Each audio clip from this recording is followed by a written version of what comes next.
Hello and welcome to the Ultimate React course. I'm so thrilled to welcome you here and to guide you on your journey of becoming a complete React developer. And learning React is indeed a great choice, not only because it will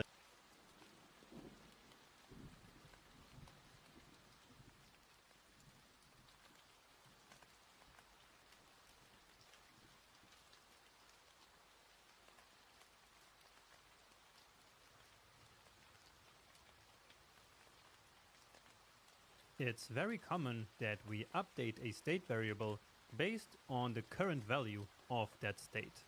And so let's now learn how to best do that.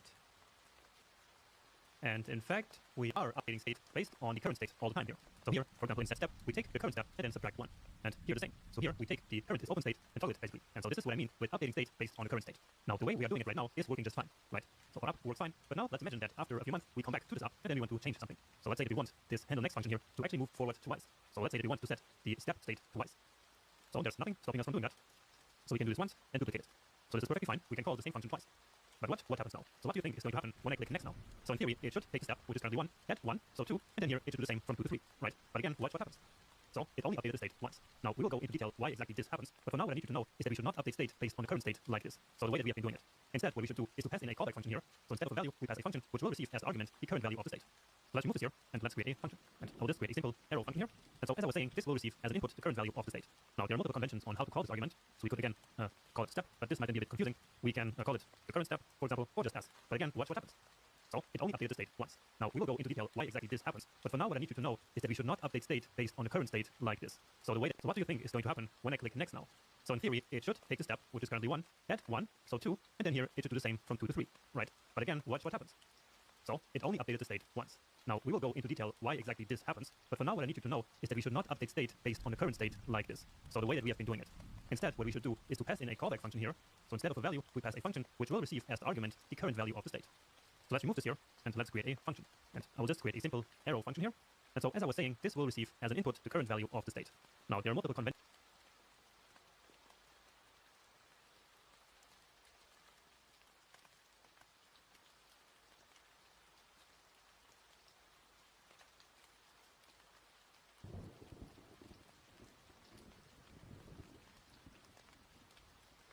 on how to call this argument. So we could again call it step, but this might then be a bit confusing. We can call it the current step, for example, or just s. And so this is what I'm going to do now. So just an abbreviation. And so then here we can do s minus 1, just like before. And so this will now work the exact same way.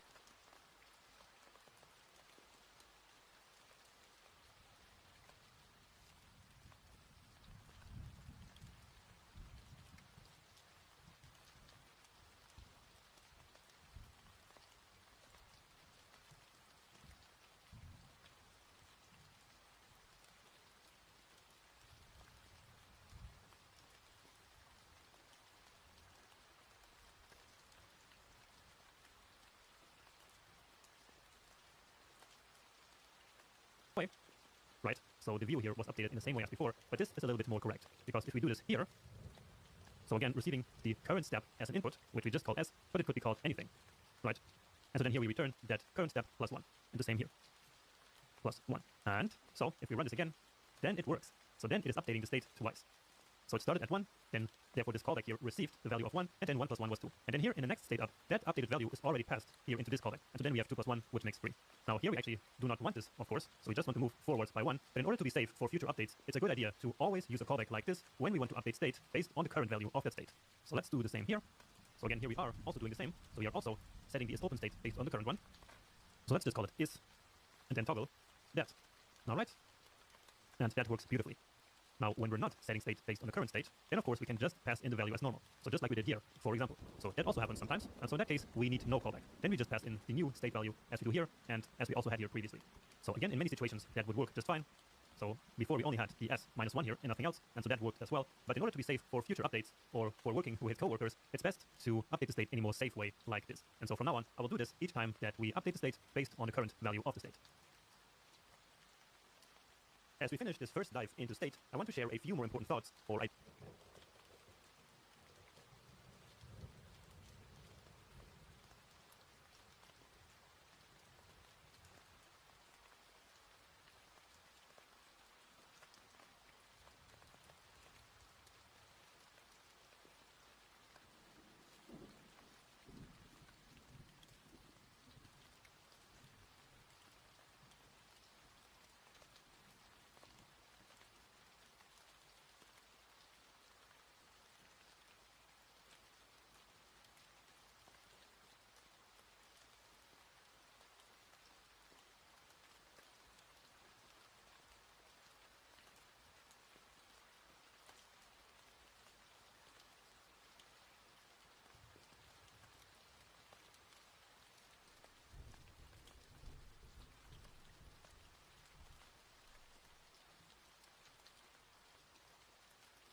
think that's right. Yeah. So Ashik, Ashik, क्या उस्ता?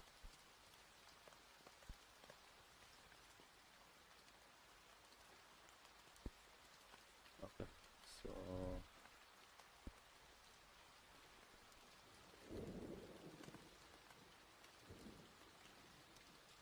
good morning to everyone.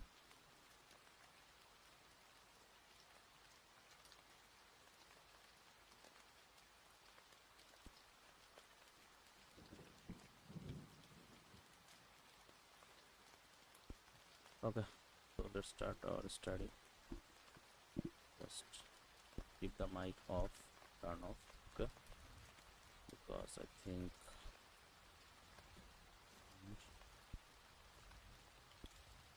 so.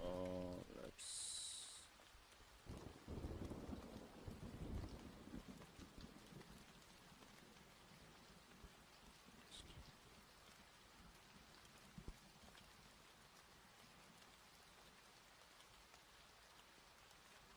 no copyright.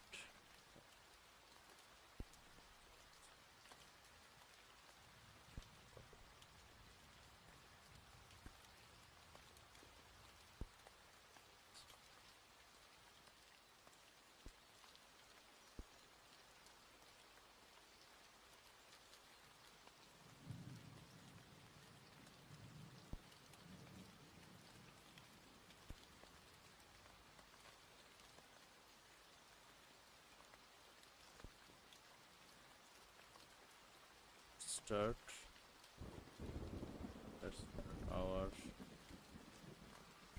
learning. Great job, sound good. Hello. I think sound আসতেছে. Sound is okay, yeah? So I think the sound is okay.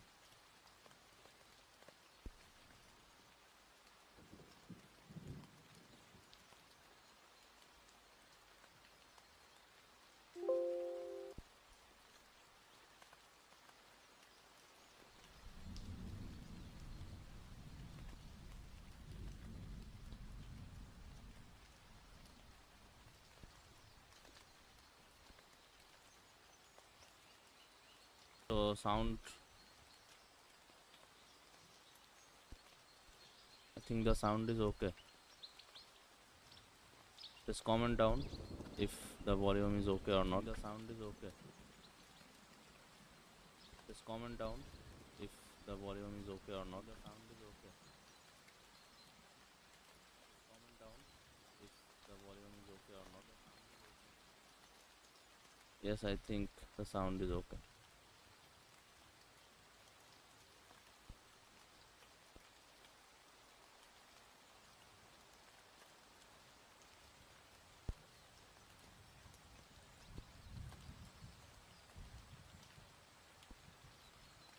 So let's start our studying.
ideas about state, as well as some practical guidelines.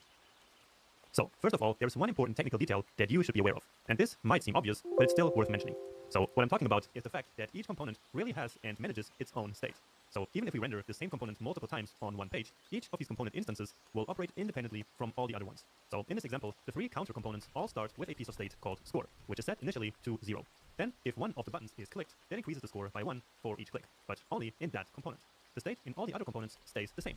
So, again, if we change the state in one of the components, that won't affect the other components at all. And so the same thing, of course, is going to happen when we click one of the other buttons, or even when one of the components is removed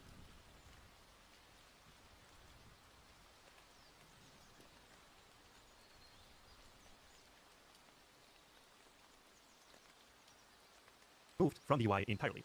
So state really is isolated inside of each component. Now, if we analyze everything that we just learned about state, we can come to the conclusion that we can basically think of the entire application view, so the entire user interface, as a function of state. Or, in other words, the entire UI is always a representation of all the current states in all components. And taking this idea even one step further, a React application is fundamentally all about it in that component. The state in all the other components stays the same. So, again, if we change the state in one of the components, that won't affect the other components at all. And so the same thing, of course, is going to happen when we click one of the other buttons, or even when one of the components is removed from the UI entirely. So state really is isolated inside of each component. Now, if we analyze everything that we just learned about state, we can come to the conclusion that we can basically think of the entire application view, so the entire user interface, as a function of state. Or, in other words, the entire UI is always a representation of all the current states in all components. And taking this idea even one step further, a React application is fundamentally all about changing state over time, and of course also correctly displaying that state at all times. And this is really what the declarative approach to building user interfaces is all about. So instead of viewing a UI as explicit DOM manipulations, with state, we now view a UI as a reflection of data changing over time. And as you know by now, we describe that reflection of data using state, event handlers, and JSX. So we describe the UI, React does the rest. Now this might all sound a bit entirely. So state really is isolated inside of each component.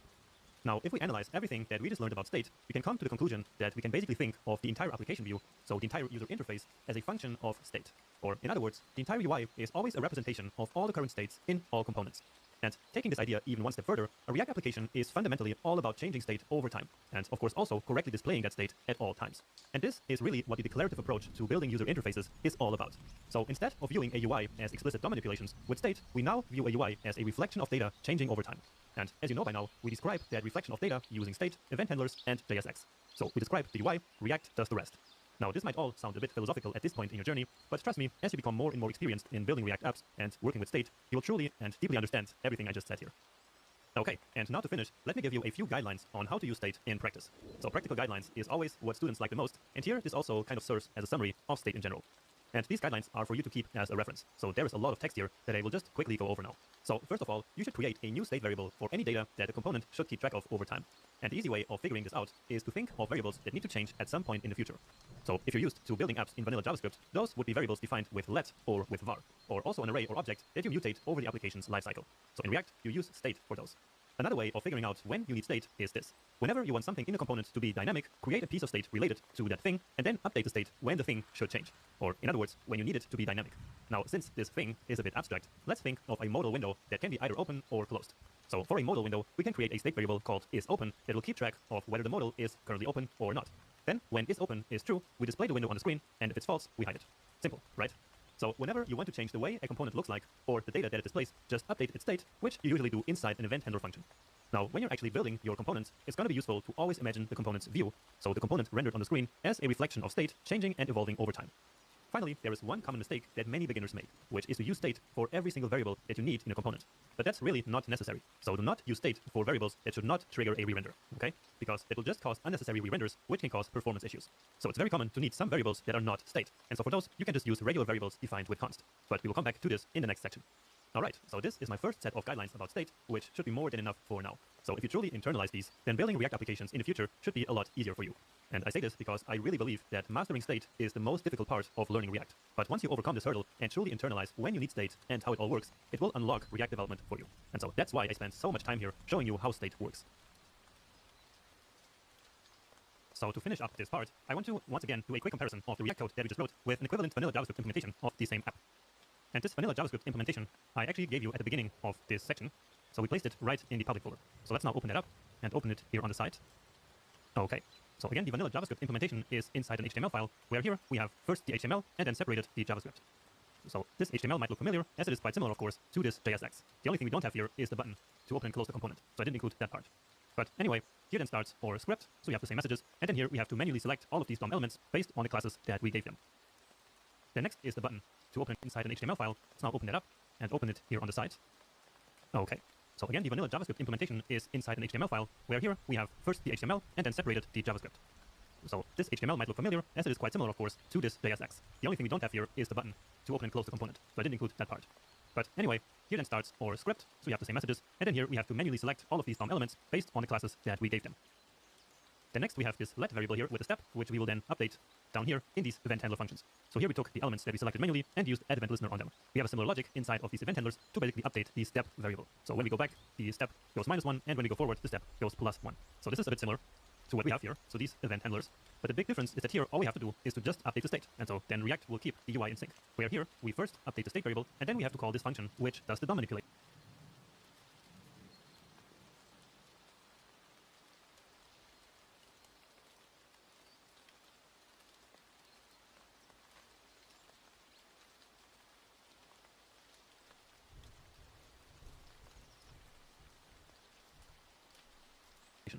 So here, inside of the update UI values function, we need to now manually update the DOM and keep it in sync with the step state.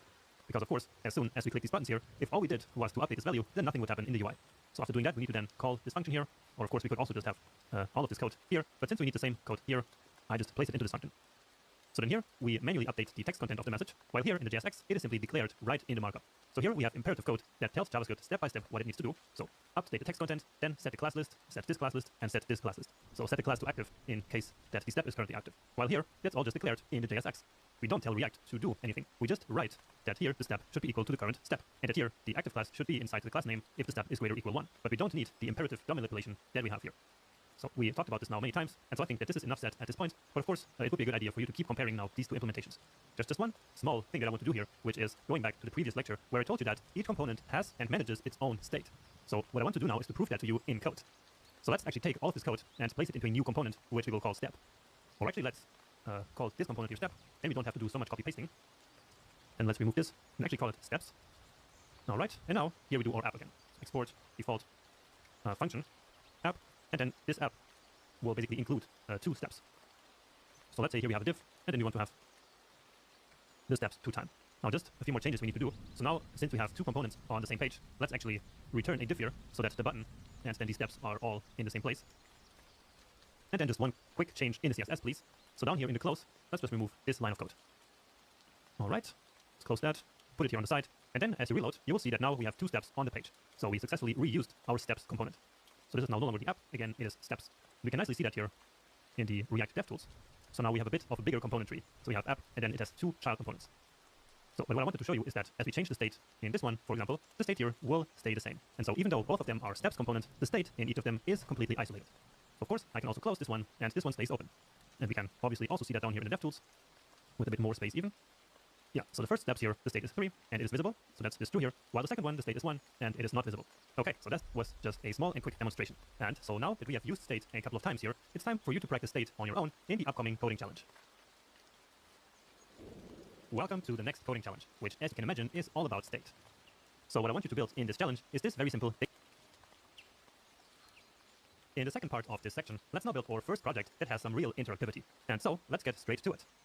And by now, you know the drill. So if you're on Windows, open up your command prompt. If you're on a Mac, open your terminal, please. And then, as always, navigate to the folder where you want to create your project. So that's my desktop. And then in there, run npx create react app. And then please specify version number 5 here. And then finally, the name of the project, which is going to be travel list. Then hit enter, and then let create react app do its thing. And in the meantime, I will give you a quick tour of the app that we're going to build. So this is the far away app, which is a simple travel list where we can add all the items that we need for our next trip. So for example, let's say we need 2 boarding passes that we really cannot forget. And then we can hit enter or click here, and so then that item gets added here to the list. And also you see that down here we have the statistics that just got updated. So that's already some interactivity right there, but of course we can do more. So for example, let's say we don't need the charger anymore for some reason, so we can just click there, and it's gone. We also can mark these items as completed, so basically as packed. So let's say we already packed that one, and then down here it says we already packed 2, which is 50%. But there's even more. So we can also sort by these 3 things here. So in order, or by description, or by the packed status, and then the packed items here appear at the end. And finally, maybe once we are back from a trip and want to prepare our next one, we can just clear the entire list at once. So it asks us if we are sure, and yes we are, and indeed then the list becomes completely empty. And that's it. So I think this is a really nice little project for us to learn some interactivity, and it has all these nice simple features that we're going to do. And on top of that, I also really like this nice design here. It's a bit retro, which I think really fits the vibe of this application. And now before we start writing any code, let's actually take a look at how we can break up this entire design into components. So this first big yellow part, I think we can call this the logo of the application, and so we're going to create one component called logo just for this part. The next up, we clearly have some form here, and so that's where we are going to put these elements, so yet another component. Next, then we have this entire list, which I think can be called the packing list, and then in there each of these items is, well, just called an item. We call it the packing item maybe, but we'll see once we get to the code. Finally down here we have this other area, which I think we can just call stats or statistics. So this is how we're going to break up this user interface into components. And we will talk a lot more about how we actually do this, so how we arrive at the different components, but that's not the focus of this application. Here we just want to work a little bit more with state, with events, and also learn about how we can handle form submissions. So if that sounds fun, then let's quickly move on to the next lecture and start implementing this layout. So with our project now installed, let's start by building the static layout of the application. And as always, let's start by getting the starter files, which in this case is just this CSS file. So of course we don't have to write any styles ourselves, and place it here into source. Now there will already be one, so just replace that. And since we're already here, we can get rid of all the junk that we don't need. So all of these. So in the end, we just have app.js, index.css, and index.js. Okay, then just renaming this here once again, and then let's drag and drop it onto the icon. Okay. So here we already have our files. As always, we need to clean this one here, because we are importing some files that we no longer have, basically. But that's it. And once again, if you feel like it, you can actually delete all of this and write code yourself just to practice how you can set up this React app from complete scratch. But I'll just leave this here, because in the end, when you build your own applications, you will always just leave this here as well. You're not always going to write everything from scratch. But here, actually, want to delete everything and start from scratch. So export, default, function, app. So this is really always saying this louder. We always have an app, parent component, we'll include all the components. And let's actually start with these components. So just components that we talked about in the previous lecture. So that's function, logo. Now we'll just duplicate this code here. Just make this a little bit faster. So packing list. And then we'll have 4 sets. So these are 4 components that we identified in another lecture. Remember that? And so let's now write a little JS for each of them, starting with logo. So logo is an image. In this case, we use a static rendering. And we say far away, and let's add some emoji here. Now we write emojis on Mac is typing control, command, spacebar, and Windows, the shortcut is Windows plus Kubernetes. So like this, so Windows plus this part. Alright, in US, I use Palm Tree, so this one here, and then a back.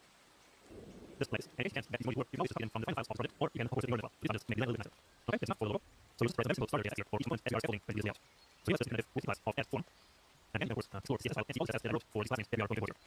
So here later we'll have these formats like select box, the input box, and step on. So now we'll just write text. So what do you need for your trip? And here we also have emoji. Let's add that as well, and take it down here. Okay, and notice how this is explaining that we're not using these variables here. But of course, we do that soon by including all in here any global component. So here it is out. Again, see that. Later, we'll do that at the end. For now, we just write static part of all components. This one is the list. So again, just like this over there. Let's make this a further limit. So remember how this is really at the bottom of the page, and so further seems like a good feature. So that's right, you have, and here you have a number. So just use the next one of items on your list, and you already packed, and again next, which is X% of the logo. And you also had some emoji, like this back here. And yeah, I think this one also formed it. So let's use emphasize here, so we am. And now with that, let's come to our component and use also in your layout. And if you want, you can actually pause the video and do that as well. So let's create one element with a class of app, then include the 4 components in there.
Hey, how's that new?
So this is how you do that.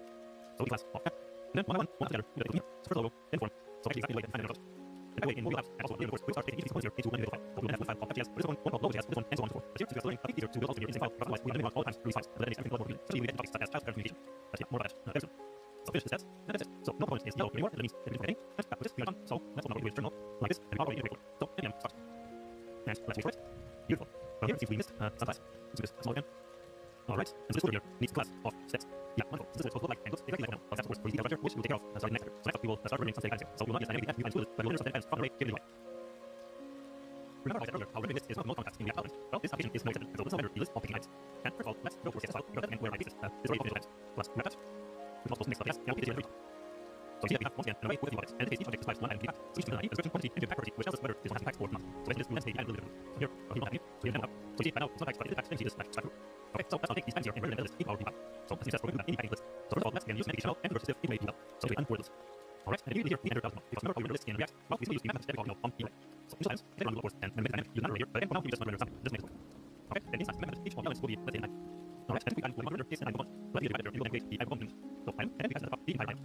So item, and then item, okay. Let's close this here. So you see we have a lot of items here. So name the component, the name of the row, and then the object itself, which remember is the argument of this function in each iteration over this array. So nothing new is defined. So we just say, of course, items not defined. So let's quickly take care of that. And now here we do set rows. Right, so we can do it like this, remember, but remember, we can immediately start with this, and then give the name here of the row that we pass it, which is item. And again, we can create for the object, or OD or X, or anything. But I see it just called item here because that's what it is. It's just a item, so to say. So here this time should be now an LI element. So this time, because that's usually what I return of UI or UL from should be. And then just start, just see it working. Let's render equals 7. Yes, just put it up actually. So I'm not here is safe, and there it is. So it passports and stops. Now the time here is a little off. And the reason for that is here, I did a mistake in the HTML. So here, let's actually create a div. And this div is supposed to have the list plus. Alright, and the reason for that is later on, you'll have another element here for these filters. So you'll have a div for these filters down here. Alright, so from that, easy to see now, because I wrote those beforehand. So when we start building your app, you want every level more but we can do it, of course, because then we'll take this forever. Okay, anyway, let's now add some more here. So we want this one description, we also want this item leading, and later we'll want text, but that's the full mentioned. So let's create a send limit over text. Let's grab that, paste it here, and then we also want the item dot. Let's see, it's item dot quantity, exactly. Item dot quantity, and notice how that here creates these empty strings here from the So we have this unnecessary, so just get rid of that. And finally, we need that done. And for now, we want that in the event layer, but we'll just let's add here in form of emoji. So maybe like that, so this text right here, and if you can't make this work, then you can just write text like this, or also like this, so it will work as well. Alright, so this is members here based off of this, and if you look at this and add something else here, like a charger, one charger, and payments. I'll finish, let's just mark one of them as fact. But it's not true, so you can add some business styling there. So we want basically have some styling through there. That's simple stuff. So it's on your item. Here we'll now conditionally add some styling. So instead of conditionally adding class, here we'll conditionally add some style. So let's write style, and then immediately use style mode, but now we'll not immediately write object of CSS properties. Instead, let's actually use the kernel layer to decide which object the style should actually see. So if item is fact, it should not be condition because this is already given. So if it's fact, then we want an object which will contain some CSS with a through, but not, so if item is not fact, then we will return this end object, and no styles are going to be left. So the CSS property is looking for equals text, information, and that says to line rule like this, and that works quite fast. Alright, so the channel one, that's one, and you immediately see that it gets strike rule as well. So this was yet another way of using kernel layer to conditionally set some style here. So you see that the all frequently and again, this is the tools that we already have for this kind of stuff. One of the multiple things that we do on web is interact with web applications through forms. So forms are fundamental in web applications. And so let's start learning how to work with forms in React. And first off, when we build forms in React, we use normal HTML form elements. So we have a form, then here let's add the select, the input, and select. So let's look at here. And HTML is a select element, this is an input element, this is just a regular button. Here we change that as well, and there's a setting that goes so that's this one, this one also have but I'll find out after this video and then I'll let you know. But anyway, let's update that select element. Now here we want to create numbers. So inside the next, we create one option with value, and just you can charge it most. So we'll pass it an actual number one, not a string of one. Let's duplicate this a few times because we actually not use it, so you don't have to pass it if you come out. So this is to show you what we do instead, a limiter. Let's create that in first of type text, and let's also create a placeholder here. And again, this is normal HTML, what we're doing here right now. Finally, button with app. Okay, beautiful. So this is last here, or this one. So we have 1, 2, 3, these values. But here, in the lab, we have many. So of course, we don't want to write these 20 options over there by hand. Right, so that's what we do, is to, inside JavaScript, we'll create an array with numbers from 1 to 20, and then we'll move over that array, and basically create a list of option elements. So let's do that, we'll use the next trick, which is called array dot from, and something important works. So let's just call this here, and actually we'll do this all the time in React. So this is HTML code. So first parameter here, we pass in an object length property, and that's 20. We'll then create an integrate with elements, and as a second part, we can pass in the some map function. Then we'll see the first argument, the current value, and the second argument, the index. So here we're only using the index, because we want to return the index, we start at 0 plus 1. So then we get an array, which goes from 1 to 20. So we want to just grab this right here, and find it in separate console. Make it bigger, and actually, the key somewhere here, never mind, we'll fix that in a minute. As we need to get the array from 1 to 20. Alright, now all we do is again, use the method, and look for it. To get all this of these option elements. So again, specifying value, and not the value is setting none, and we and that is also none. So remember how we render list, we will each element a unique key. So none here is of course a unique. And here also none. So we can say, which makes this a little more legible. This document is basically just exactly what we had before here manually. But now we create a temperature automatically from 0 to 20. So there it is. So since we receive the key here, let's also go to this list and fix the key here.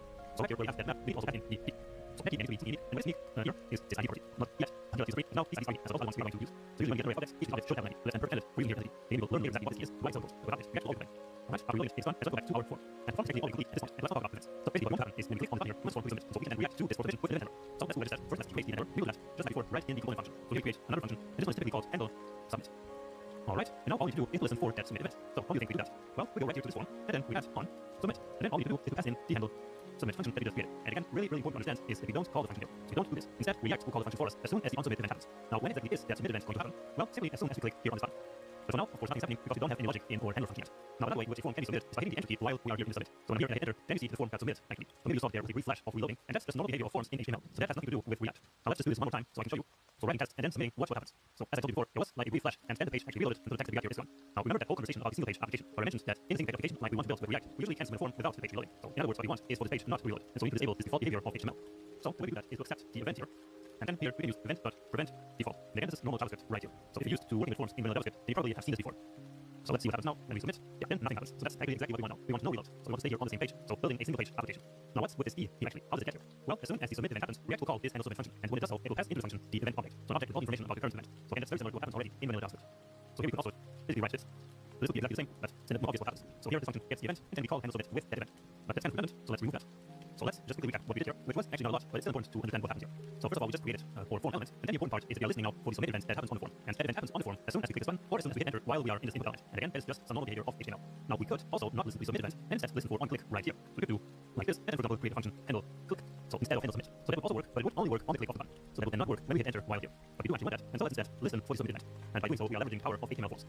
Now the next question is, how do we actually get this data from the form into this event handler, right? Because of course the goal is to do something with this data, so this quantity and with this item description. Well, there are multiple ways of doing so. So we could get that data right from the event object. So let's just see. We could like log this event to console. So let's see what happens. So here we got this synthetic case event, and we'll talk about what the synthetic event is a bit later. But you see actually we got a target, so basically the element in which the event was fired, and then here we have, for example, the input on which you can see the value. So that's exactly what we have here, right? However, in React we really don't do this. Instead we use something called controlled elements. But that's a topic for a whole new video, and so let's not take a break and come back in a second.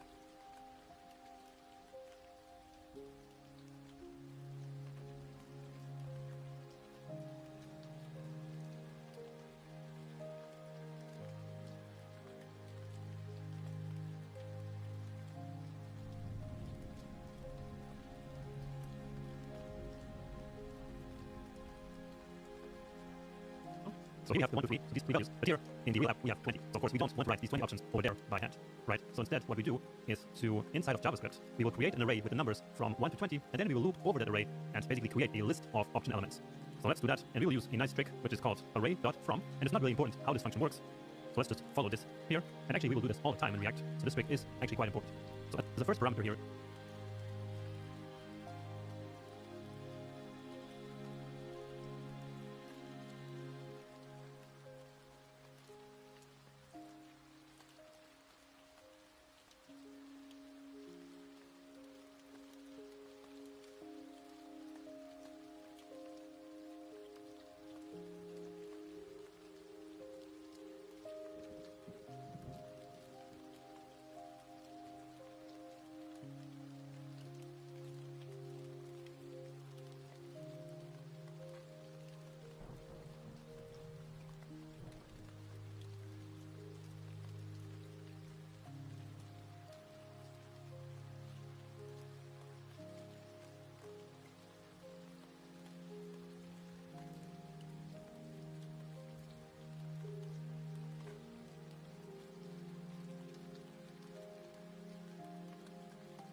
we can pass in an object with a length property and set that to 20. So that will then create an empty array with 20 elements. And then as the second part, we can pass it of option elements.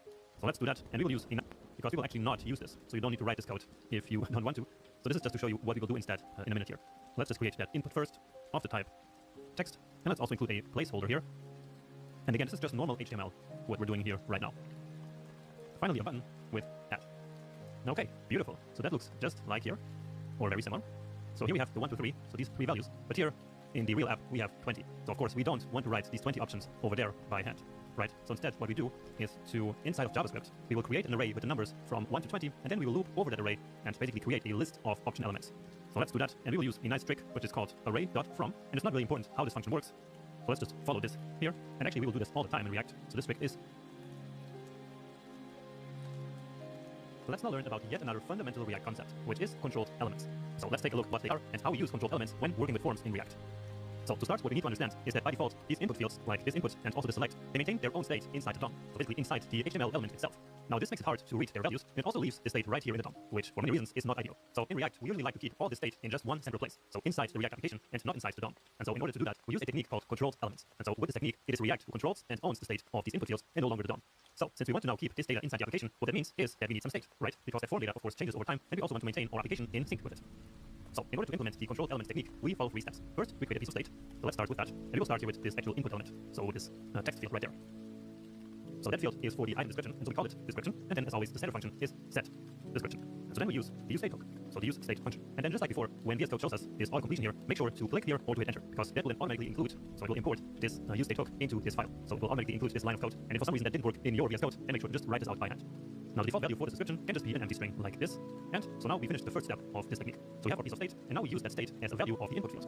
So we come down here to the input that we want React to control, and then we specify the value. But again, it's just a normal HTML field. Alright, so even in HTML, you can use value and then set it to something. So you could also do just this. Alright, but now we don't want that. But instead, we want our description. Keep it safe, and there we go. Let's just reload to get rid of this. Here we get another warning, and it's already telling us the third step that we need to take. But for now, let's just see what happens if, for example, here we write now test. So you see, now our input field has the value of our state. Okay, and now for the final step, we of course now need to somehow connect the state with the value that we are actually going to type there. Right, because now the state will simply always stay empty, even if we type something here. So React is now controlling this element and always sets it to the description. But the description right now always stays as this empty string. So no matter what we do, right now we cannot change this. So what we need to do is to also, on the same element, listen for the change event. So that's using the onChange prop. And then here, let's just define an inline function. And this function receives the event that was fired off. So in this case, the change event. And then here, let's just type the code, and I'll explain what actually is happening here. So set description e.target.value. Alright, and now if we type here, first let's reload again. Now that we type here, it works. And to make this even more visual, let's come back here to our DevTools, and then here in the form, we need even more space. So you see that we have our state of test. And if we write here, then notice how that state down there is updating. So we can write anything, and then basically it will get synchronized with the state that we have in our application. And so now it is in fact React that owns the state and that is controlling the state. But now back here to this line of code. So basically whenever we type something in this field, the change event is fired off, and we can react to that event here with this onChange event handler. And so here we pass in the function, and the function as always receives the event. And then on the event we read target, and e.target is basically this entire element, and then this element dot value is exactly the text that we wrote. And just to make this a bit more visual, because I know that this can be a bit tricky to understand, so I want to make sure that you get it. So let's log to the console also this e.target, maybe. So as I delete now, this will fire off the change event, and so, and here we get e.target. So as I hover it, you see that e.target is the entire element indeed. So watch what happens when I set, or when I log e.target.value. So immediately, that character that I just typed was logged here to the console, and not just the character, but actually the entire value. So now I write another one, and then now we get t, then test, and then test. And so is this value that each time that we write something, we set as the new state of the description. Alright? So just to drive this home, each time that we type here, we set the state again. So we set it to the string that is currently in this input field, which will then re-render this view, so this entire form here actually, and then that new state of description will get placed there as the value. So we always need both the value and the change here on the input element. Let's get rid of these curly braces here. Yeah, just like this. And just to see if we actually understood this, we now need to do the exact same thing with the select element. And if you want, you can actually pause the video and try that as a challenge now. So did you try that? Well, if not, that's no problem at all, because we only did this once. So I understand it's still quite fresh and maybe confusing. But anyway, we now also need to control this select input element right here. So that's going to be the quantity. So let's call that state quantity, and the setter function is set quantity. And then again, use state, and here the default value we want it to be 1. Let's just say 5 for now, just so we see the effect in the UI. Okay, so that's the first step. Now the second step is to then define the value. And so in this moment, React can start controlling this element. So value of quantity, well, what was that? And you see immediately we get this 5. Again, with this it's easier to see with our DevTools. And yeah, so that's the 5. But of course, if we change this now, then nothing will happen. And so the reason for that is the same as before, because this value is now coming from our quantity state. The DOM is no longer in charge of this value now. The only thing we now have to do is to give this the ability to change itself. So to basically update the state each time that we change this value here. So that's again using the onChange handler, and this function gets the current event, and here we now do the exact same thing. So we set quantity based on e.target.value. And by the way, this value is coming directly from the option, so right from here. So that's why we need to set the value here inside of each option. Let's make sure, let's give it a save. And there we go. So you see, it changed here, and it also changed here. Maybe you cannot really see this, as it's right at the bottom, but yeah, here's the 10. Now what we can see immediately is that this is a string. Well, in the beginning, when we first load the app, let's try that, we get the 5, but without the quotes. So now this is actually not a string, it's still a number, and that's because we set the default here as a number. But then as soon as we change this, for example, to something, then here we get this string. And so the reason for that is that here e.target.value is always a string. So before we place this value into the state, let's first convert it to a number. And we can do that in a few different ways. We can use the trick of using a plus, or we can be a bit more explicit. For example, using the number function. So I prefer doing it like this, which makes the code a bit more readable. So give it a save, and now, let's see, yeah, now we get a number. And of course, still, when we write here, that will also update the state down here. And this was actually an excellent demo to show you how useful really these DevTools are, because they allowed us to immediately spot that we didn't have a number here, but a string. And with this, we prevented a potential bug in our code. Great, so hopefully you got that, so you understood exactly how that works. So just to quickly recap, the technique of control elements basically consists of 3 steps. So we define a piece of state, like this description here, then we use that piece of state on the elements that we want to control. So we basically force the element to always take the value of this state variable, and then finally, of course, we need to update that state variable, and we do so here with the onChange handler, where we then set the description to the current value of that input field. And so with this, it is now this component, so basically it's React who is in charge of the state and really of the entire element. So that's the reason why the technique is called control element. Great, so that should be clear now. And so let's now go ahead and just quickly use these values here. For example, we can create a new item object. So description, quantity, also we have the packed state in each of these items.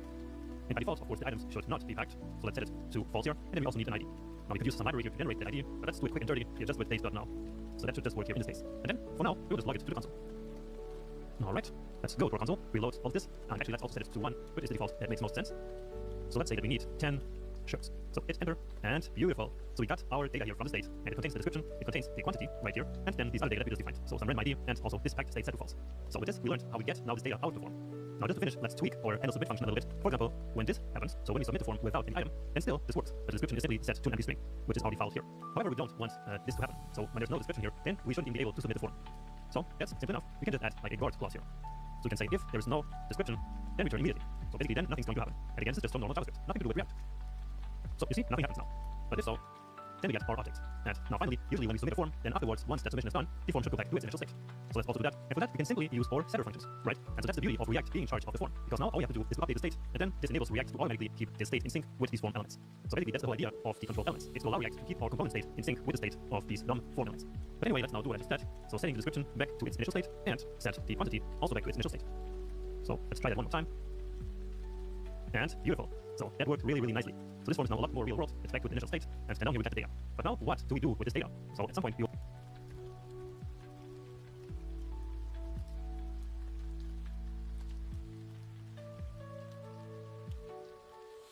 want to actually render this new object here into the user interface. So right here into this packing list, right? So how do you think we will do that? So how can we get this new state, basically this new object that we just created, into this list? And just as a reminder, this list, well, it's easy to see in the component tree.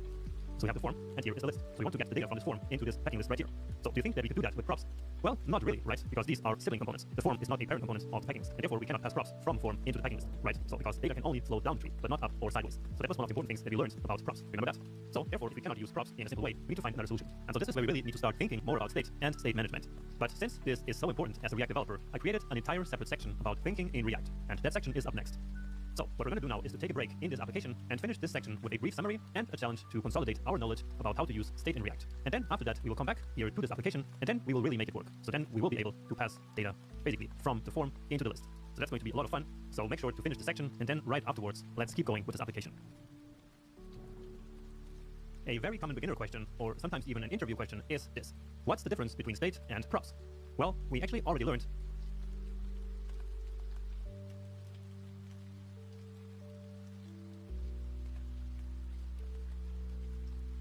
almost everything to answer that question. But let's still make the difference between state and props crystal clear in this lecture, which will also serve as a nice summary to this entire section.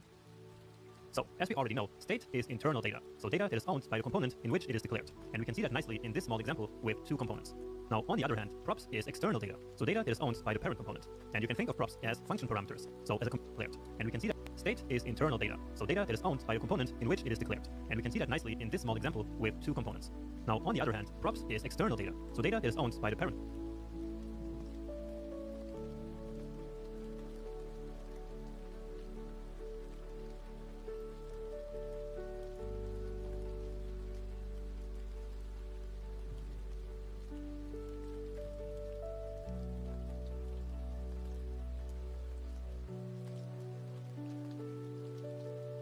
And you can think of props as function parameters, so as a communication channel between parent and child components where parents can pass data into children. State, on the other hand, can be thought of as the component's memory, because it can hold data over time, so across multiple re-renders.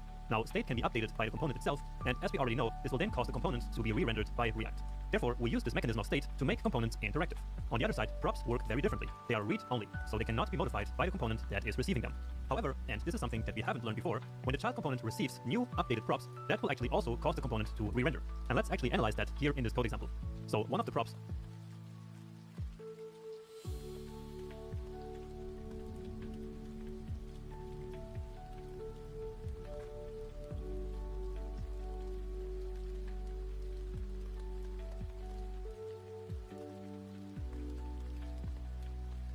that was passed to question is called upvotes, and that upvotes variable is actually state in the parent component, right? It's created using the useState and therefore upvotes is in fact state. Now, if this piece of state is updated, of course the question component who owns the state will be re-rendered, but it makes sense that the child component who basically receives that state as props should also be re-rendered, right? Because how else would the button component be kept in sync with the state that it received as a prop? So, in conclusion, whenever a piece of state is passed as a prop, when that state updates, both components are re-rendered. So both the component owning the state and the component receiving the state as a prop. And so this is a very important connection between state and props that you should keep in mind. Now finally, while state is used by developers to make components interactive, props are used to give the parent component the ability to configure their child components. So basically, props can be seen as settings in child components which the parent component can define as they wish. And that's it. So if you ever get asked the difference between state and props in a job interview, I sure hope that you're going to nail it.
From my experience, it's not super hard to understand how state works in React, but it can actually be quite tricky to understand how exactly to use it in practice in different situations. But the thing is that this is the #1 skill that you need to have as a React developer, and that's why I decided to create this extra exercise that we're going to build together now to give you more situations and more opportunities to practice.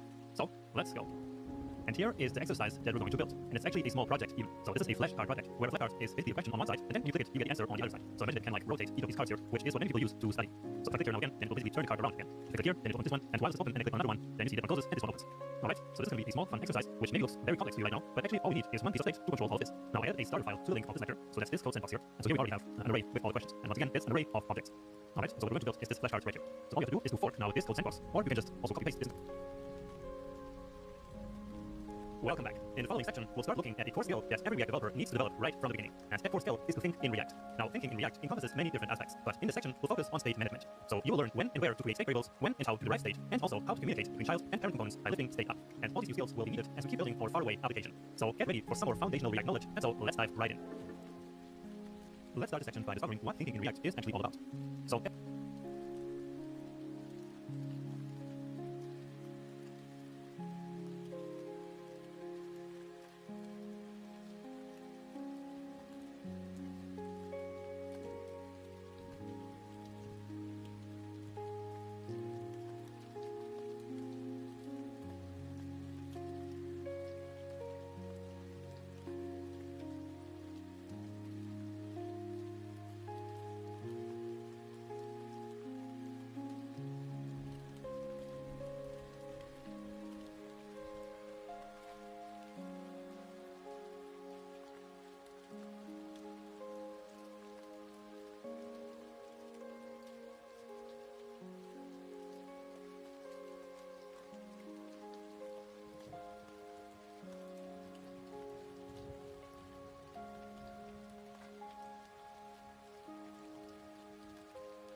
As you might have noticed by now, building React applications requires a completely new mindset, because it's just very different from building applications with vanilla JavaScript. So to build React apps, you not only need to learn how to work with the React API in practice, like with all the different functions like use state, but you also need to be able to think in React. So you need to basically enter the React mindset. Now once you have both of these skills, you will have mastered React and you will be well on your way to building professional React applications. Now what does thinking in React actually mean? Well, while you're building an application, thinking in React means that you have a very good mental model of how and when to use all the React tools like components, state, props, general data flow, effects, and many more. It's also about always thinking in terms of state transitions rather than in element mutations, as we have learned before. Now you can also view thinking in React as a whole process, which can help us build apps from building applications with vanilla JavaScript. So to build React apps, you not only learn how to work with the React API in practice, like with all different functions like use state, but you also need to be able to think in React. So you need to basically enter the React mindset. Now once you have both of these skills, you will have mastered React and you will be well on your way to building professional React applications. Now what does thinking in React actually mean? Well, while you're building an application, thinking in React means that you have a very good mental model of how and when to use all the React tools like components, state, props, general data flow, effects, and many more. It's also about always thinking in terms of state transitions rather than in element mutations, as we have learned before. Now, you can also view thinking in React as a whole process, which can help us build apps in a more structured way. And the first step in this process is to break the desired UI into components and establish how these components are related to one another, so to establish the component tree. This also includes thinking about reusability and composability of components. After that, we can start by building a static version of the application, so without any state and interactivity. And this is great, because by doing this, we do most of the coding upfront before having to worry about state and interactivity. That part comes next, so in step 3, where we think about state. So here we decide when we need state, what types of state we need, and where to place each piece of state. Then finally, we think about establishing how data flows through the application. This includes thinking about one-way data flow, child-to-parent communication, and the way global state should be acted.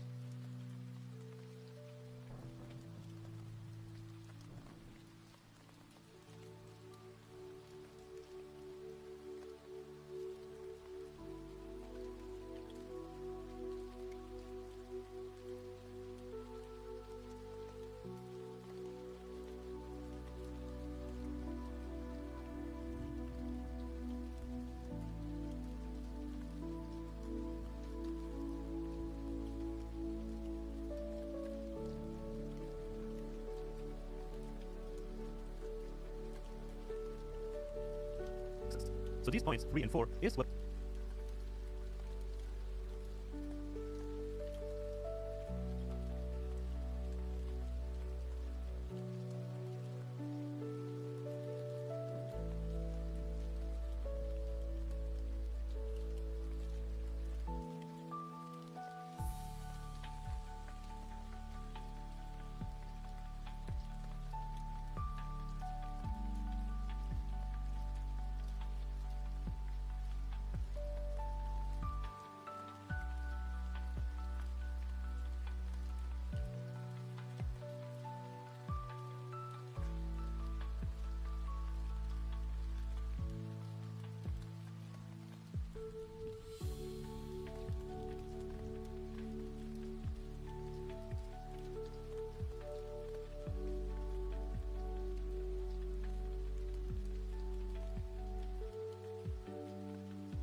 we collectively call state management, which is the main focus of this section.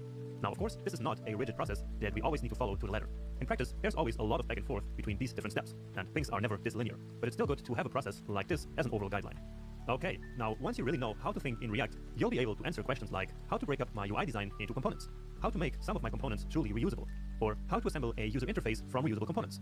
Now we also think a lot about state, like what pieces of state do I need for the interactivity that I want, and where to then place each of these states. Or in other words, what component should actually own each piece of state?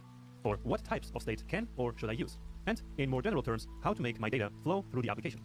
Now, as you might have noticed, we already started to talk about some of these topics before, but I still wanted to have one section where I really focus on some of these skills, so that you can start getting more and more into the React mindset. Now, of course, you will only really master these skills through practice and writing code. And lucky for you, we will do lots of that in this course. But we will also take a bit of a theoretical approach from time to time, just like in this video, because I believe that it's really, really important that I teach you these things besides just the React API itself. And by doing so, I make this course really as good as possible for you, and in my opinion, way better than all the other React courses out there. But anyway, let's now move on to looking at the fundamentals of state management. we learned before that state is the most important concept in React. Therefore, managing state is the most important aspect when it comes to thinking in React. And so let's now talk about the fundamentals of state management in React. So, as you already know, we can use the useState function to create multiple pieces of state in order to track data that changes over the lifecycle of an application. Here, we have many examples of state in the Udemy application that you are familiar with. And if you want, you can pause the video and quickly analyze this. Now, all this looks like a bit of a mess, right? Like, how do we know that we even need all of these pieces of state? And how do we know where exactly to place them inside the code? Well, that's where state management comes into play. Now, state management can be defined in different ways by different people, but I like to think of state management as deciding when we need to create new pieces of state, what types of state we need, where to place each piece of state inside our code base, and also how all the data should flow through the app. And to summarize all this,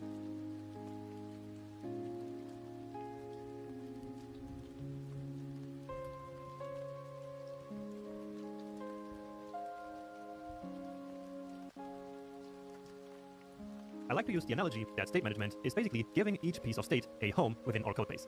Now, up until this point, in our small apps, we never had to worry about state management at all. We simply placed each state in a component that needed it, and that's it. But as an application grows, the need to find the right home for each piece of state starts to become really important, no matter if that home is the component where we first need that state, some parent component, or even global state. And speaking of global state, let's actually analyze the difference between the big two types of state that exist in React, global state and local state. Now, this will only become more important to us later on, but let's still start learning about this inside this thinking about state section. So, in React, each piece of state is either local state or global state. So, local state is state that is only needed in one component or in a few different components, like child or sibling components. We simply create a piece of local state using the useState function inside a certain component, and that piece of state is then only accessible to that exact component, and maybe to its child components if we pass the state using props. Now, going back to our Udemy app, an example of local state might be the input text in the search bar. So probably only that component needs to know about this data, and therefore this is local state. So state local to that search bar component. Now, about global state, this is state that many different components in the app might need access to. Therefore, when we define state as being global, that piece of state will become accessible to every single component in the entire app. It's shared between all components, and therefore we can also call this shared state. In practice, we can define global state using React's context API, or also an external global state management library like Redux that you might have heard of. Now, in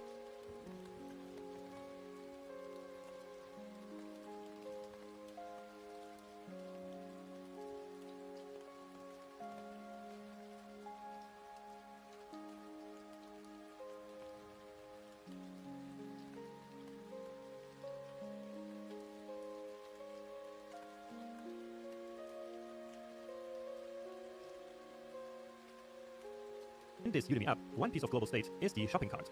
So that piece of data is used all over the place here. So all these components need access to the shopping cart state, and therefore it makes sense that this is global state.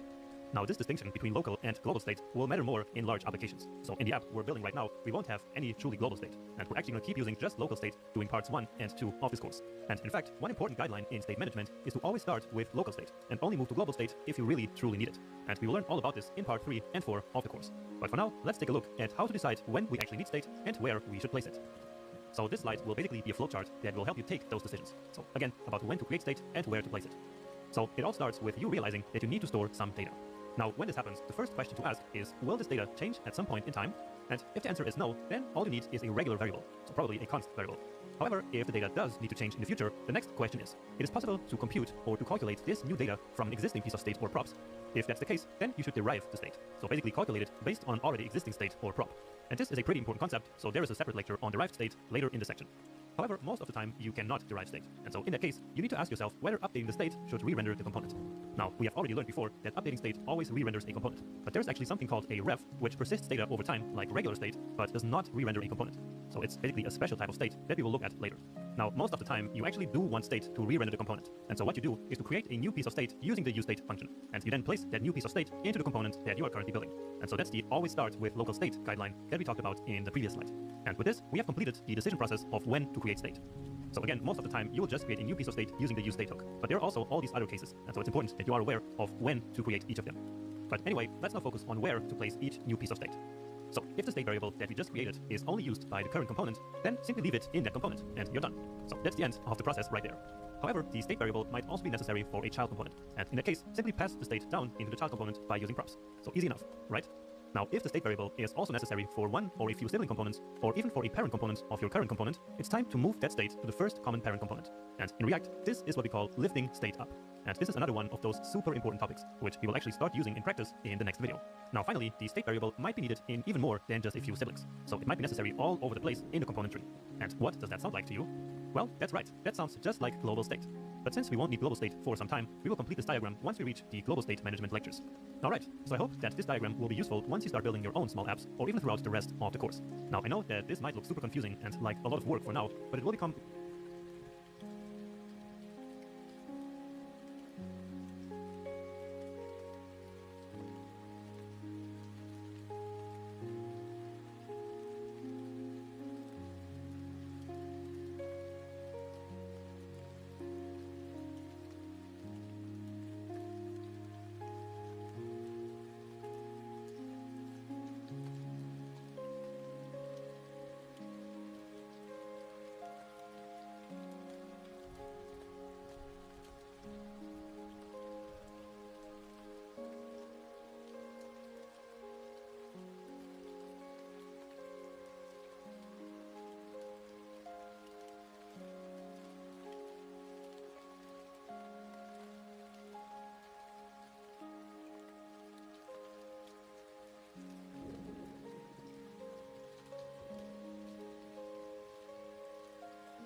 really intuitive over time. So at some point, you will just automatically and intuitively know when to create a piece of state, you will know when to derive state from existing state, and you will intuitively know when to lift state up. But this flowchart can still be quite helpful in the beginning. Welcome back to the faraway application that we started building in the previous section. And now let's add some important state to the app, and then also lift that state up. But before we start doing that, let's recap where we left off at the end of the previous section. So remember how we made our form here with these two controlled elements. So the state of these two elements is controlled here inside the form component with the description and the quantity state. Then whenever this form here is submitted, the submit event will fire off. And then we are handling that submit event here using the onSubmit prop with the handle submit function. So this function right here. And if there is a description, we create this new item object, which right now we are only logging to the console. So let's try that. And so you see, we got an object with a description, the quantity, the packed status set to false by default, and some random ID right here. Okay, but again, right now we are only logging this piece of information, so this new object here, to the console. But now let's do actually something else. So we want to store this information somewhere. And to help,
but with that, we can actually use the flowchart that we just looked at in the previous lecture. So we already know that we want to store some piece of information. Now, will that data, so that information, change at some point in the future? Well, yes, it definitely will each time that we add a new item to the items list. Now, can that data be computed from existing state or props? Well, no, it cannot. So therefore, we cannot derive state. And the next question in our flowchart is whether this new data should actually re-render the component whenever it is updated. And the answer to that question is a resounding yes. And so therefore, as we already expected, the result of this first part of the flowchart is that we need to create a new piece of state in the component that we are currently building. And so this, we finish the first half here of the flowchart, which is about when to create a new piece of state. Now, back here in our code, let's actually do that. So let's create a new state variable called items, and then as always, we have our setter function, in this case called set items. And so then, use state. And now, what do you think will be the default value for this state variable? Well, remember that these items here are basically the packing items that are displayed here in the UI. And so this, remember, is an array. And therefore, our initial state for the items is just an empty array. So when we open up a new packing list, so when we open up this app for the first time, of course, we don't want to have any items. And that's what the empty array here basically is. Okay, and so now let's actually use the set items function here to add our new items to the items array. And actually, let's do that in a separate function. And let's call that handle add items. And this function will receive a new item object, which it will then add to the items array. So let's actually immediately call the function here. So here we will call handle add items, and then with a new item that we just create. So for example, with an item that looks just like this. So that's what we pass in here. And now, again, it's time to use set items to update all items array. And this new items array will basically be the current items array plus the new item added to the end. And so what this means is that the new state depends on the current state. And therefore, here we now need to pass in a callback function. So not just a single value. So let's call the current state here in this callback items. And then here, let's see what we need to do. So remember that in React, we are not allowed to mutate state. So we cannot do this. So we cannot simply push the new item into the items array, because with that, we would be mutating, so we would be changing this items array right here. And again, that's really not allowed in React. So React is all about immutability, and so the solution here is to create a brand new array, which contains all the current items plus the new one. So let's return a new array, and then in there, we simply spread the current items, and then we add another item, which is simply called item, so the item that we are receiving here. Now, if this looks strange to you, then please go back to the review of Essential JavaScript section, where I have a couple of videos on how to work with arrays in an immutable way. So basically, how to add new items, how to update, and how to delete items from an array without mutating the original. So in React, that's something that we need to do all the time. And so, again, if you're not sure how it works, then please go back to that section, because from now on, I'll simply assume that you know how to do this. Okay, so this is already done. So we now have a way of adding new items to the state. So let's immediately test that here. So let's use now 10 test items. And so we are still logging them to the console, but now I want to draw your attention here again to the DevTools. And in particular, of course, to the form component that we are working with now. And so down here, we already have our state, which already has this new item that we just created. Nice. So let's do another one for like boarding passes. And you see, immediately it got also added to our items array. So our updating logic here is working just fine, but of course, this state is now nowhere being displayed in the UI yet. Right, so we are not using this items variable anywhere in our JSX yet. And the reason for that is that actually we do not need these items in this current component. The only goal of the form component is to add new items to this array, but not to render it. Instead, remember that who renders these items is actually the packing list component. So that's this one here, right? But with this, we now created ourselves a problem. So let's take a closer look here at the component tree. So right now, our item state is here inside the form component, right? And so this is where we update the state. However, we need the state itself, so we need this item state variable here in the packing list, because again, this is where it should actually be rendered onto the UI. And so now, how do we get this state from the form to the packing list? Well, we cannot pass it as a prop, because the form is not a parent component of packing list. It is simply a sibling component, but data can only flow down the tree. It cannot flow up the tree or sideways. So therefore, we cannot simply pass these items to the packing list by a prop. Instead, we now need to use a technique that I mentioned before, which is to lift up the state. So what we're going to do now is to take this state here, so this line of code, and we will move it to the closest common parent component. So which one is that? Well, simply pass a pass out the component with this or render it. But of course, so our updating logic here is working fine, but of course, this state is now nowhere being displayed in the UI here. Right. So we are not using this item variable anywhere in our JSX. And the reason for that is that actually we do not need these items in this current component. The only goal of the form component is to add new items to this array, but not to render it. Instead, remember that who renders these items is actually the packing list component. So that's this one here. Right. But with this, we now created ourselves a problem. So let's take a closer look here at the component tree. So right now, our item state is here inside the form component. Right. So this is where we update the state. However, we need the state itself, so we need this item state variable here in the packing list, because again, this is where it should actually be rendered onto the UI. And so now, how do we get this state from the form to the packing list? Well, we cannot pass it as a prop, because the form is not a parent component of packing list. It is simply a sibling component, but data can only flow down the tree. It cannot flow up the tree or sideways. So therefore, we cannot simply pass these items to the packing list by a prop. Instead, we now need to use a technique that I mentioned before, which is to lift up state. So what we're going to do now is to take this state here, so this line of code, and we will move it to the closest common parent component. So which one is that? Well, it's simply the app component, right? So this component is both the parent of the form and of the packing list, which are the two components which need this state. So again, let's grab this, and let's move to our app, and add the state right there. And then of course, we get these errors here, because set item is no longer defined in the form. So let's fix that in a minute, but I want to start by now passing the items here into the packing list. So we define a new prop called items, into which we pass new items array. Alright, and let's come to the packing list and accept that prop there. So remember, we can immediately destructure the prop object here, and then instead of the initial item, we will now finally render the actual item. And with this, we have now used the item state in our JSX, right? And now let's take care here of this handle add item function. So actually, I will grab this entire function and move it here. And so now all we have to do in order to enable the form to update the state is to pass in this handle add items function. So let's do that. Let's create a new prop. The technical convention is to call this now on add items handle add items. So we could of course call it the exact same prop name here. So we could create a prop called handle add items and then pass the function with the same name, but it's technical convention for it to be like this. So it then becomes a bit more readable, like on add items call handle add items. So that makes sense. Okay, here let's accept that on add items, and finally here we now call of course the function with this prop name on add items. And with this we fixed all the errors that we had, but probably what we just did here is quite a bit confusing. So let me first now add a new item here just to see if it works, and then I'll explain what's actually happening a bit better. So let's see, and there it is. So we created a new item here. It was then added into the item state, which now lists the app. Let's check that. Yeah, that's right. Here it is. And then that state got passed down here into the packing list, which is received as a prop. And we can see that right here also in the DevTools. So So here we now have the items as a prop, and then of course get that vendor to the UI. Let's try another one, and immediately it got added here to the, well, this state right here, which was then passed down into the vector. And now about updating the state, this is what happens.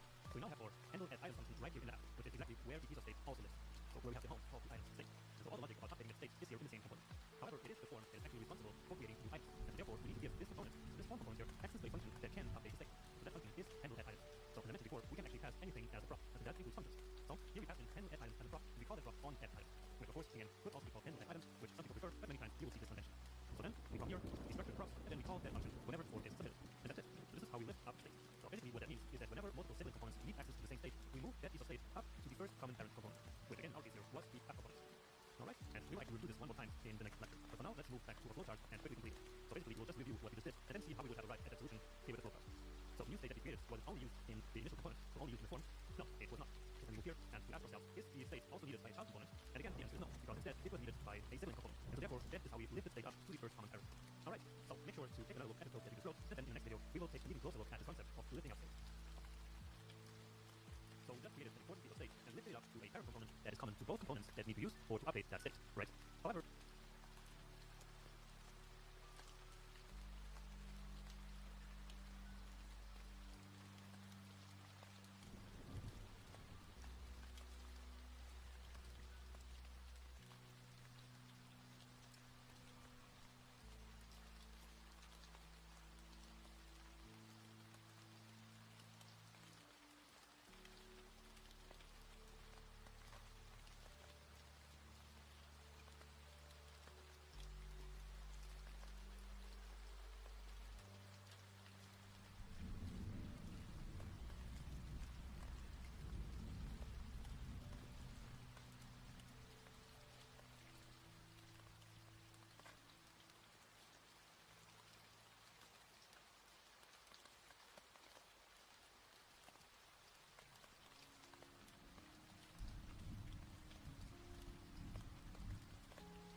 this whole idea might still be a bit confusing, because in fact it can seem quite counterintuitive. And so let's now look at another example and some diagrams to really understand how lifting up state works and why it's so important.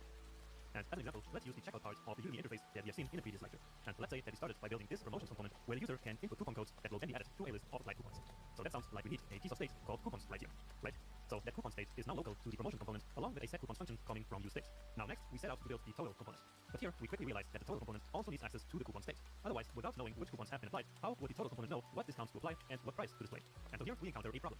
How do we give the total component access to the coupon state? Because in React, we have one-way data flow, so data can only flow down from parents to children, but not sideways to sibling components. Therefore, we cannot simply pass the coupons data as props to the total component. That's just not possible, and so we need a way of sharing state with other components that are further up or sideways in the component tree. But luckily for us, we already did exactly that in the state component state. Now next component, along with a set coupons function coming from useState. Now next, we set out to build the total component. But here, we quickly realize that the total component also needs access to the coupon state. Otherwise, without knowing which coupons have been applied, how would the total component know what discounts to apply and what price to display? No. Now look, this place that we have seen in a previous lecture. And let's say that we started by building this promotions component where the user can input coupon codes that will then be added to a list of applied coupons. So that sounds like we need a piece of state called coupons right here, right? So that coupon state is now local to the promotions component along with a set coupons function coming from useState. Now next, we set out to build the total component. But here, we quickly realize that the total component also needs access to the coupon state. Otherwise, without knowing which coupons have been applied, how would the total component know what discounts to apply and what price to display? And so here, we encounter a problem. How do we give the total component access to the coupon state? Because in React, we have one-way data flow, so data can only flow down from parents to children, but not sideways to sibling components. Therefore, we cannot simply pass the coupons data as props to the total component. That's just not possible, and so we need a way of sharing state with other components that are further up or sideways in the component tree. But luckily for us, we already did exactly that in the last lecture with the item state by lifting it up. And so we already know that lifting up state is the technique that will solve this problem. But what does that mean, and how exactly does it work? Well, lifting state up simply means to place some state in a component that is a parent of both components that need the piece of state in question. So in this example, we would remove the coupon state from promotions and place it in the checkout component. And just like this, we have lifted state up to the closest common parent of both total and promotions. And now giving both these components access to the state is as easy as passing it down using props. And that's it. So by lifting state up, we have just successfully shared one piece of state with multiple components in different positions in the component tree, which is something that we need to do all the time in React apps. And so it's really important that we get used to this pattern. And remember that we need this pattern in the first place as a direct consequence of React's one-way data flow. But anyway, all this now seems to be working just fine at this point. But now, what happens when we want to add a new coupon to the coupon state? Or in other words, what happens when the user inputs a new coupon and clicks on the apply button? Well, we want to update the coupon state, right? But how do we do that now? Because after lifting the state up, it now lives in the parent component, so not in the promotion component anymore. Promotions only receive this data via props, but as you know, we cannot mutate props. So that's one of the hard rules of React. So what we're asking here is, if we have one-way data flow, so if data can only flow from parents to children, then how can the child component promotions update the state that lives in the parent component checkout? Well, actually, the solution is quite simple. All we have to do is to also pass the set coupons function down as a prop to the components who need to update the state. And so now that we have the set coupons function in promotions, once a new coupon is added, we can simply use set coupons to update the state that lives in the parent component. And this is actually exactly what we also did in the previous lecture, with the difference that we didn't directly pass set items, but a function that uses set items to update the items, which is essentially the same thing. But anyway, we can call this technique of passing down a setter function child to parent communication, or also inverse data flow. Inverse because usually data only flows down, but here we basically have a trick that allows us to basically have the data flowing up as well. Now, of course, this is not truly flowing up, but this workaround of passing down the setter function and use it to update the parent state is pretty close to actually having data flowing up the tree. Now, when I first learned about this technique years ago, it actually took me quite some time to wrap my head around this whole idea, because this can actually be quite confusing. And so that's why I created an extra lecture with all these diagrams for you, hoping that you will have an easier time understanding child-to-parent communication. But that's enough talk. Let's now go back to our code and use this in practice a few more times. So we just learned what child-to-parent communication means, and so let's now do some more of it in order to delete items from our list. So the idea here is that whenever we click on one of these crosses here next to an item, it will then delete the item from the state and therefore from the user interface. Now since this click here will happen inside the item component, so remember each of them is actually an item component, and so the click to delete, so on each of these crosses, will happen inside of the item, but the state actually lives in the app, so in the parent component, and therefore this is another case of child-to-parent communication. So let's now go back here to our app, which is where our state lives, and then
And all we're going to do is to create a new function right here called handle delete item.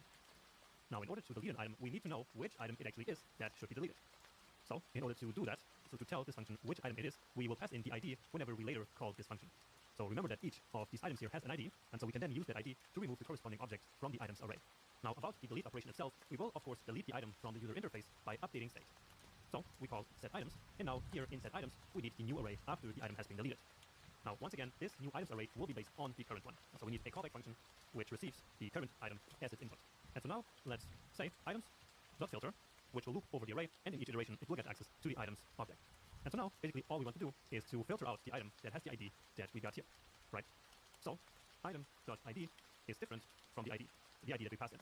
So whenever this condition here is true, the item will end up in the new array, so of the array of the items that have not been deleted. But when this is false, so when item.id is equal to the ID, then that element will no longer be part of the final array. And so that's how we remove, so how we delete elements from arrays. And once again, if this is strange, please go back to the section where I review essential JavaScript concepts. So there I teach in detail about how this works. And now all we have to do is to call this function whenever the click here happens. So how do we get that there? Well, we now need to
pass the function as a prop also into the packing list. So into the packing list because the item. Next up, let's take care of updating items by toggling their packed status. So basically that's the functionality that I showed you by the end of the previous lecture, right? So this is what we want to implement in our app now. And so to start, we actually need to create those checkboxes there. So right now we just learned what child item as its input. And so now let's say item as a prop also into the packing list. So into the packing list because the items are called inside the packing list. So on delete item, and so I'm using the same naming convention as before, where I call the prop on delete item and then pass in function handle delete item. And so now let's receive this prop here inside the packing list. So we already have items, so let's add this one here to the list. And again, this is so helpful because now we know immediately what props the packing list will receive. And then remember that the click actually happens here on this button, so inside the item component. And so here we also will need access to this prop. Therefore, we now need to pass it in along the item right here. So on delete item equals on delete item. And so we're basically passing now this prop through the packing list into the item. So it moves here from app to packing list and then to each of these items. So packing list itself doesn't really need it, but of course this is the only place where we can receive it, because we cannot pass it directly from app to item. Right, that would not be possible.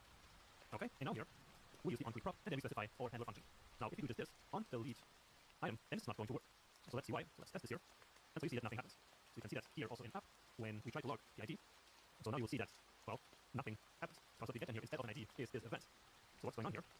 Well, when we simply specify the function here like this, then React will call the function as the event happens, and it does so by passing in the event object. So we actually use this to our advantage in the form. So right here, where we then receive the event. But right now we do not want to receive the event, but instead the ID of the current item. And so we need to create a new function here, and then we pass in the current ID. So item.id. And once more, it's really important that you don't forget this, because otherwise React will just immediately call the function, which is not what we want. We want a function here really, so that React can then call the function only when the event happens. And this is actually it. So this should do the job. So let's see. And beautiful. So that's done. You see here also the ID that we logged to the console. And so it was based on that ID that the new items array was set. So the state was updated, which forced React to re-render the components. Or in other words, to re-render the components view, to be a bit more specific. Let's try it again. And yeah, then we clean everything. Now, let's also, since we already here, get rid of these initial items, because now we are getting this ESLint warning that this is never used. So again, really helpful here from ESLint. And yeah, just by the way, we could of course also have used these initial items here as our initial state. And so then whenever we would reload, well, not this. So whenever we would reload here, then we would get these three as default. So they would then get added into our state, and then everything would work the same. We could also delete them here, and as we reload it, then they would be back. But that's not what we want. Let's just get rid of all this. Beautiful. And now all we have to do here for the final operation is to implement this functionality. So mark the item as packed. So that's going to be our topic for the next lecture. I review essential JavaScript concepts. So there I teach in detail about how this works. And now all we have to do is to call this function whenever the click here happens. So how do we get there? Well, we now need to pass the function as a prop also into the packing list. So into the packing list because the items are called inside the packing list. So on delete item, and so I'm using the same naming convention as before, where I call the prop on delete item and then pass in the function handle delete item. And so now let's receive this prop here inside the packing list. So we already have items. So let's add this one here to the list. And again, this is so helpful because now we know immediately what props the packing list will receive. And then remember that the click actually happens here on this button, so inside the item component. And so here we also will need access to this prop. Therefore, we now need to pass it in along the item right here. So on delete item equals on delete item. And so we're basically passing now this prop through the packing list into the item. So it moves here from app to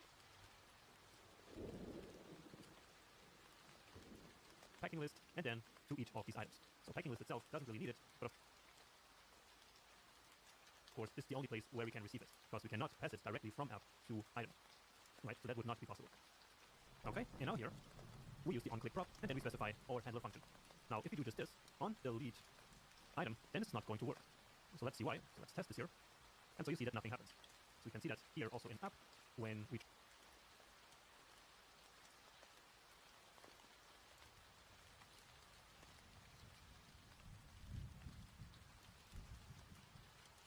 try to log the ID.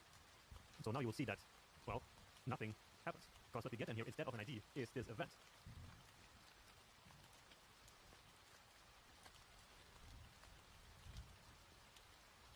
So what's going on here? Well, when we simply specify the function here like this, then React will call the function as the event happens, and it does so by passing in the event object. So we actually use this to our advantage in the form. So right here, where we then receive the event. But right now we do not want to receive the event, but instead the ID of the current item. And so we need to create a new function here.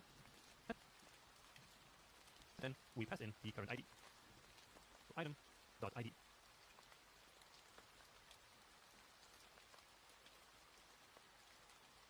And once more, it's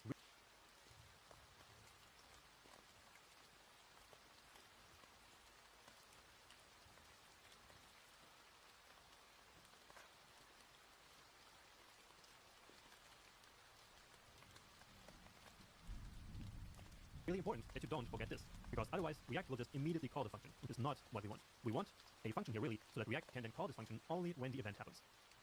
And this is actually it. So this should do the job. Let's see. And beautiful.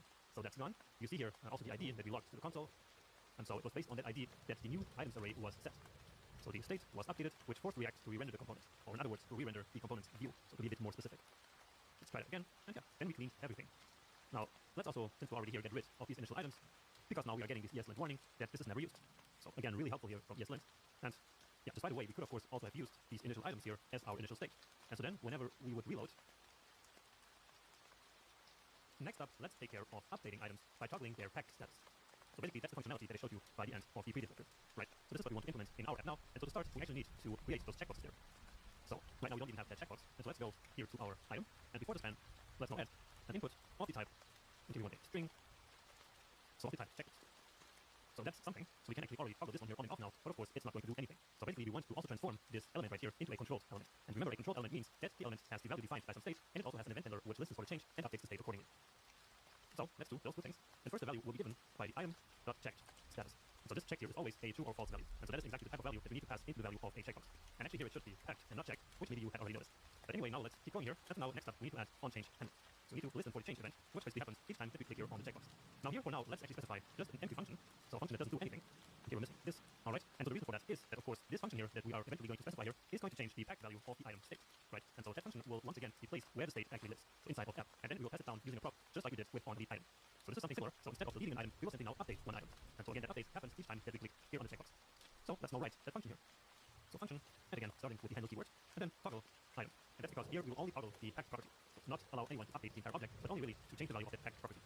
So in order to know which object we actually need to change, we need to again pass in the ID. And so then, let's again set the items, and then we need to pass in a new array, which just like before will depend on the current array. So we have our callback function here. And so now in order to update one of the objects in the array, we will simply loop over the entire items array using the map property, which will then in the end return a brand new array with the same length of the initial items array. But one of the objects will then of course have been updated. So in the iteration, each of the elements is called an item, and then here is what we're going to do. So whenever the item has the ID that is equal to the ID that we passed in, so which means that this is the object that we want to actually update, then we create a brand new object based on the current item, and then we set packed to the opposite of packed, so item.packed. And And that's it. And if else, so for all the other objects, we will simply return the current item. And just once again, I want to emphasize that I covered exactly that this is how we update an object in an array in great depth in the section where we review essential JavaScript before we act. So please go there in case that this looks strange. But for everyone else, let's just keep going here. And now also add this function here into the packing list so that the packing list can then edit into the item. So we use once again the props basically as a community.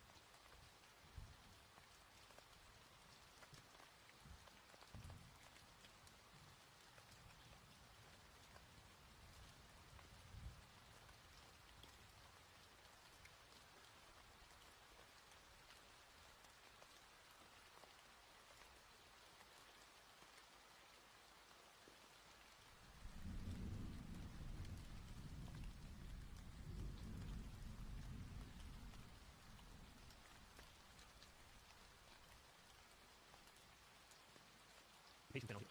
So on toggle items, handle toggle item. So on toggle item right here, and now let's just copy this, add it here to the list of props, exactly like this, and then we pass it into the item itself. Let's do that here. Alright, and finally we receive it here. So again, we need to use the packing list here as an intermediary step in order to reach the item itself. And so now here, we can then replace this empty function with calling on toggle item with, just like before, the current ID, so that we actually know which is the object that we need to change. Alright, and that's actually it, or at least it should be. So let's see if that works. So 1 socks, let's say 1 shirt, and 1 charger, and now, as we click here, yeah, beautiful. So it updates our checkbox, and you see that it also updates here the strike through. So that's coming exactly here from when the item is packed. And the same, of course, works for all the other ones, because if we click on this one, then the item.id. Another aspect that I mentioned in the state management lecture was derived state. Sounds complicated, but it's actually pretty straightforward. So essentially, derived state is simply state that is computed from another existing piece of state, or also from props. But let's look at some actual code. So here we have 3 pieces of state, as we can see by the 3 use state function calls. However, if we analyze these states, it actually doesn't make much sense that all of them exist, because num items and total price depend entirely on the cart. So num items is simply the number of items in the cart, and total price is the sum of all the prices in the cart. And so all the data for these 2 pieces of state is actually already in the cart. So there's no need to create these additional states, but it's actually pretty straightforward. So essentially, derived state is simply state that is computed from another existing piece of state, or also from props. But let's look at some actual code. So here we have 3 pieces of state, as we can see by the 3 use state function calls. However, if we analyze these states, it actually doesn't make much sense that all of them exist, because num items and total price depend entirely on the cart. So num items is simply the number of items in the cart, and total price is the sum of all the prices in the cart. And so all the data for these 2 pieces of state is actually already in the cart. So there's no need to create these additional state variables. And doing so is actually quite problematic. First, because now we have to keep all these states in sync. So we need to be careful to always update them together. So in this situation, whenever we update the cart, we would also need to manually update the number of items and the total price. Otherwise, our states would get out of sync.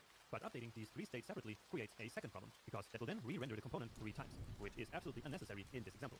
Instead, we can simply derive the num items and total price state from the cart, and therefore solve all these problems, because the cart already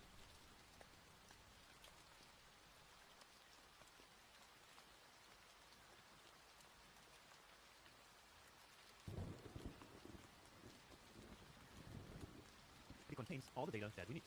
So here we simply calculate num items as the cart length and total price as the sum of all prices and store them in regular variables. There's no use state required here, which will cause no unnecessary re-renders. The cart state acts as a single source of truth for these related pieces of state, making sure that everything will always stay in sync. And this works because updating the cart will re-render the component, which means that the function is called again, and so then, as all the code is executed again, num items and total price will also automatically get recalculated. Now, of course, most of the time we cannot derive state, but whenever you have a situation like this one, where one state can easily be computed from another, always prefer derived state. So don't create 2 state variables if you actually only need 1. That's a very common beginner mistake, but now you will be able to avoid it. Of course,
let's now use the idea of the right state in practice. And in particular, we now want to calculate our statistics here. So calculating the number of items on the list, how many we already have packed, and then the percentage of that. Now, if we think about these numbers, for example, the number of items in the list, that number can be directly computed from the items array itself, right? Let's add a new feature to our application, which is to allow users to sort the items by 3 different criteria. So basically, we will build this select box right here, and then from there, the user can choose which of these criteria they want to sort the list by. So something that's very common in most web applications. And so let's now build a very simple version of that. So we will do this here right in the packing list component, because if we were to create a new component just for this, let's now make our application feature complete by adding a button to clear up the entire list at once. And so to do that, let's come down here, and after the select, we're going to add a simple button. So not like that, but button clear the list. So there it is, and now, as always, we need to add the onClick event handler, and then we need a function that basically deletes all of these elements here at once. Now I think that this might be a nice challenge for you, so creating that function that deletes everything, and then passing that function down to this component, and adding it here onto the button. So that shouldn't be all too hard, and so please go ahead and pause the video right now, so try this on your own really, as this is a really nice learning experience, and then I see you back here in a minute or 5 once you are finished with that task. Okay, so I will create a function close to all the other functions. So we have handle add items, delete, and toggle, and so we simply add just another one. So handle clear list, which doesn't need anything really. And then all we need to do here is to simply say set items back to the original value, which was of course this empty array. And that's it. So that's almost too simple, but now we just need to connect this function to the button. So that button is in the packing list, so that's where we pass this into a prop. So on clear list will be handle clear list. And so now let's get that. So this packing list really receives a lot of props. And so then here, the onClick prop, and here we don't even need to create a new function. All we have to do is to pass this one in. So on clear list. Give it a save, and that should be it. So clear list, and yes, everything is done. Great. So I'm hoping that you did this as well. And now just one more thing here is that we need to add the onClick event handler, and then we need a function that basically deletes all of these elements here at once. Now I think that this might be a nice challenge for you, so creating that function that deletes everything, and then passing that function down to this component, and adding it here onto the button. So that shouldn't be all too hard, and so please go ahead and pause the video right now, so try this on your own really, as this is a really nice learning experience, and then I see you back here in a minute or 5 once you are finished with that task. Okay, so I will create a function close to all the other functions. So we have handle add items, delete, and toggle, and so we simply add just another one. So handle clear list, which doesn't need anything really. And then all we need to do here is to simply say set items back to the original value, which was of course this empty array. So let's now split up our app.js file into multiple component files. And this will just be a very simple exercise of taking each of these components and placing them into their own file. So you can even do that on your own if you want. But anyway, let's just grab this code here, cut it, and then create a new file inside source. Inside this source folder, create logo.js, which is the name of this component, right? Alright, but now of course we also have to export this function from here. And remember that in JavaScript we can export in 2 ways. So we can have named exports, which would simply be this. So with this we would create an export called logo, which we would then have to import with exactly that name into the other file. So into the file where we need it. But usually in React apps what we do is to use a default export. Export, default, just like this. And then of course, now if we try to reload this, we will get an error that, well not this one, yeah, right here. So we see that the logo is not defined. And so of course that's because now we have to import it right here. So import, and here actually we can use any name that we want, so because we use a default export. But of course we will still call it logo here, so import logo from, and then simply the path to that file. And yes, and again you could indeed change the name here to X, for example, and then here as well, give it a save, and you see that it still works. But again, this is of course not advisable. This is just to show you how named and how default exports work. Alright, now let's take the next one, and by the way the first one here will of course stay in this file, because it is called app, and this file is also already called app.js. So let's grab the next one here. Okay, cut it, new file, form.js.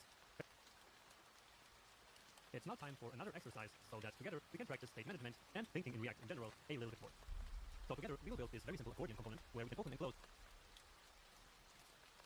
So moving on now, it's time to learn about yet another fundamental concept that we use all the time in React development, and that is the children prop. So we have finished this project right here, and so we can basically finish this with Control C.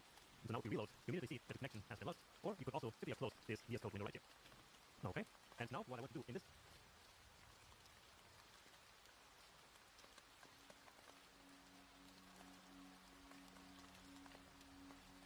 lecture and the next one, as I introduce you to the children prop, is to use the steps component that we built before. So let's go back to the steps folder and open it up in VS Code. And again, you can do that in any way that you wish. Now I will now actually duplicate this file. So this app.js in which we are working, I will copy and then paste so that we can keep the first version of code that we wrote. Calling this one app version 1, and now we can continue the work here in this.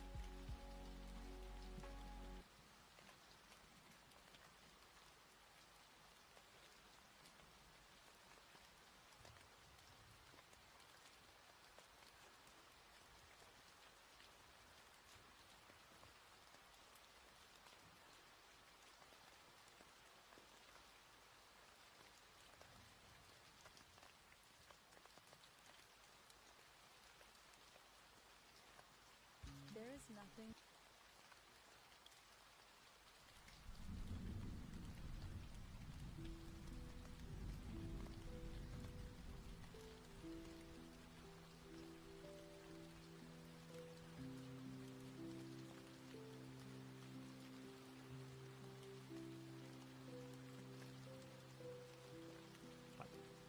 Alright, so let's here come to the terminal and then write npm start, then our project opens up again here in the browser. Alright, remember how we had actually included the steps component here twice, so let's remove or comment out one of them. And so yeah, it's done, and as always, it's important